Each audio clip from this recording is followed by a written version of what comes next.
Country is once again locked into a debate over doing something about guns. Spoiler alert, we won't. But Lindsey Graham wanted to get involved and make a case for why he felt he personally needed to have access to AR-15s. What's wrong with a serious debate after all of these shootings about assault weapons, and especially about large capacity magazines, which a lot of studies show contribute to these mass killings? Mm-hmm. There's nothing wrong about debate. As a matter of fact, I would challenge Senator Schumer to bring the assault weapons ban to the floor of the United States Senate. It won't get 50 votes, much less 60. I own an AR-15. If there's a natural disaster in South Carolina where the cops can't protect my neighborhood, my house will be the last one that the gang will come to because I can defend myself. You don't have to have an AR-15, but if you have one lawfully, I think you should be allowed to keep it. Most of these problems have a lot to do with mental health. Count me in for addressing that issue. Red flag laws exist in 19 states. There's some things we can do, but at the end of the day, if you think an assault weapons ban is what the country needs, bring it to the floor of the United States Senate and vote on it. Yes, and look, Francesca, he basically is saying, bring it. It won't get 50 votes. I hate him. He's terrible. But is he wrong there? Lindsey Graham is he's so obviously partisan because in mixed in with his I'm gonna shoot the hurricane if there's a natural disaster and no one can take that from me. But I do believe in mental health background checks. But anyway, you're not gonna get it through. Boop-a-doo, I have no moral values.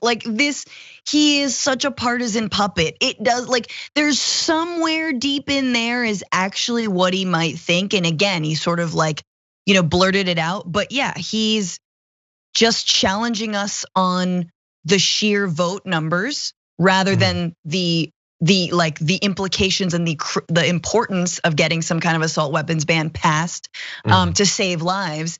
He knows it'll save lives, and then he's just using.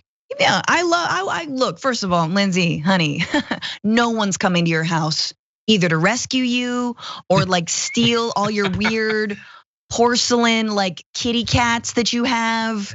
You've got dolls. Nobody wants your doll collection. Nobody wants your gun. Nobody wants your Nazi memorabilia. No one's stealing anything from you. Yeah, well, depending on how you define doll, I have a lot of toys in my house. So let's not throw stones here, Francesca, okay? And I don't have an AR-15 to defend my Funkos. Anyway, yes, so there's so many levels that you could prosecute this case on. The actual substance of whether these changes, as Francesca points out, would actually help.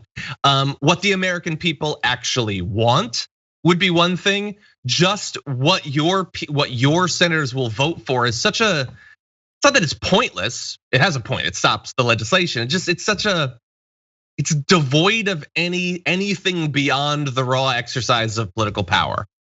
Now, we should acknowledge briefly that, look, Lindsey Graham is, at least in theory, better on this issue than most other Republican senators. He alluded to red flag laws. He has previously actually supported those. Who knows if in the end he would actually vote for them, but he's been talking about them for a couple of years. That would be helpful. A lot of Republicans will say, let's care about mental health or let's worry about the crazies, but they wouldn't pass any legislation that would ever take a gun away from anyone for any reason. They just don't think that that's right. He apparently is not one of those. But while we should give him credit for that, the thing about when a wildfire comes, as someone noted in the Twitch chat, the fire's shooting at us. Yeah, no, that's not what you need. Stop. As I always say, when they have their fantasies about militias and all of that, I have fantasies about fighting orcs. But I don't try to legislate based on those fantasies. You can have your fantasies and have fun with it, but you don't set government policy based on the insane things that you imagine happening that will never actually happen. So as Robert Kelly pointed out on Twitter, he is setting out a scenario that we should legislate based on, which is that a natural disaster has happened. It's so bad that the police and the National Guard and the military can't help him. That's how bad it is. Gangs have taken over the streets, and that's what we should legislate based on. Not someone can get one of these guns and shoot up a Walmart. Things that actually happen. So we have the things that actually happen, and we have the things that the fantasy is. And also, isn't it weird that in his fantasy, he, a US senator, is holed up in his house rather than going and trying to solve the problem in some way. Like he's not actually even trying to be a part of the solution. But more importantly, I would say, it really does betray a view of American society that really seems at odds with our actual experience. So he believes that, when the going gets tough, that's it. You just have to start shooting. And he imagines, gangs coming, and that's the threat.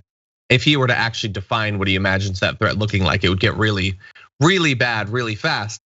But in practice, a lot of people have been through experiences like this, and it isn't actually that way. So in response to one of the videos of Lindsey Graham, Tim tweeted, "I lived through a natural disaster in South Carolina. It was called Hurricane Hugo. For 10 days, there was no electricity, running water, or cops, no marauding gangs attack, only neighbors helping neighbors. The problem isn't disasters or gangs, the problem is you, Lindsey." Another person replied to that saying, "I remember Hugo. We were in military housing. Neighbors shared food and water. Electricity was out for 2 weeks, so we actually talked instead of being glued to the TV. We were led around commissary with flashlights. Friends drove to neighboring states for supplies." Now, you could, in theory, live and legislate based on an idea that we actually want to help each other. They pretend to believe that when it comes to their church and stuff like that, but they don't actually live, let alone legislate in that way. They're prepared for the worst in some things. In others, threats to your life like the pandemic, well, God will take care of it. But when it's a gang that's coming to your house, then God isn't good enough. Jesus ain't gonna save you. You need an AR-15, at least in their wildest fantasies. Before the gangs actually come, about a week out, you're gonna have some warning signs of the apocalypse, and it's intermittent internet connections. That's gonna be one of the things that's gonna let you know that bad stuff is coming.